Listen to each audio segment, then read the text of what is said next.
हाय.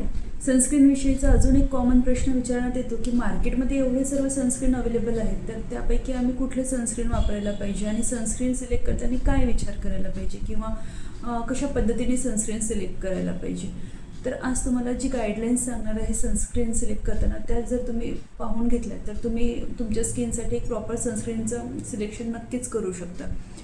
जेव्हा तुम्ही sunscreen select करता त्यावेळेला त्याच्यावरचं तुम्ही SPF बघायला पाहिजे. ते 30 किंवा अबोव 30 असायला पाहिजे. त्याचप्रमाणे PA फॅक्टर रेटिंग हे 4 किंवा 4पेक्षा जास्त असायला पाहिजे, ज्याने तुमच्या स्किनचं UV रेजपासून आणि ब्लू रेजपासून सुद्धा प्रोटेक्शन होईल आणि तुमची स्किन जी फोटो डॅमेज होते किंवा फोटो एजिंग जी स्किनची होते त्यापासून तुम्हाला एक प्रोटेक्शन मिळेल किंवा अर्ली एजिंगपासून तुम्ही तुमच्या स्किनला प्रोटेक्ट करू शकता.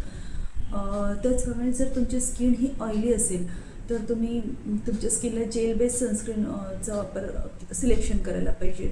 स्किन जर तुमची कॉम्बिनेशन असेल तर तुम्ही लोशन बेस्ड सनस्क्रीनचा वापर करायला पाहिजे किंवा निवड करायला पाहिजे.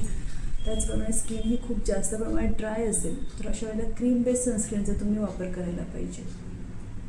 त्याचप्रमाणे तुमच्या सनस्क्रीनवरती नॉन कॉमेडोजेनिक असे लेबल असायला पाहिजे, ज्याने तुमची स्किन जर ॲक्ने प्रोन असेल किंवा तुम्हाला ब्लॅक हेड व्हाईट हेडचा जर प्रॉब्लेम असेल तर ह्या सनस्क्रीनमुळे तुमचे पोर्स क्लॉग होणार नाही आणि तुमचा जो एक्झिस्टिंग प्रॉब्लेम आहे तो अजून जास्त प्रमाणात फ्लेअर अप होणार नाही.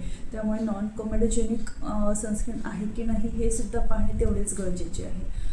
नंतर तुम्ही तुमचं सनस्क्रीन वॉटर रेजिस्टंट आहे का हे पाहणेसुद्धा गरजेचं आहे. ॲक्च्युली कुठलेच सनस्क्रीन ही 100% स्वेट रेजिस्टंट किंवा वॉटरप्रूफ नसते, तर ते वॉटर रेजिस्टंट असते. म्हणजे जेणेकरून तुम्ही जर पाण्यामधल्या ॲक्टिव्हिटीज करत आहे किंवा स्विमिंग करत आहे तर अशा वेळेला मॅक्स टू मॅक्स हे सनस्क्रीन तुम्हाला 1 तासापर्यंत प्रोटेक्शन देऊ शकतं. तर अशा वेळेला वॉटर रेजिस्टंट सनस्क्रीनचं सुद्धा तुम्ही एक सिलेक्शन करू शकता.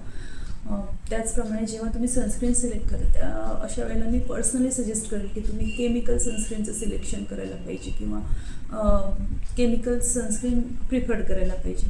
कारण केमिकल सनस्क्रीनने तुमच्या स्किनवरती एक व्हाईट कास्ट जो तयार होतो किंवा एक व्हाईट शेड जो तयार होतो तो होत नाही, जो फिजिकल सनस्क्रीनमुळे मोस्टली आपल्या स्किनवरती तयार होत असतो.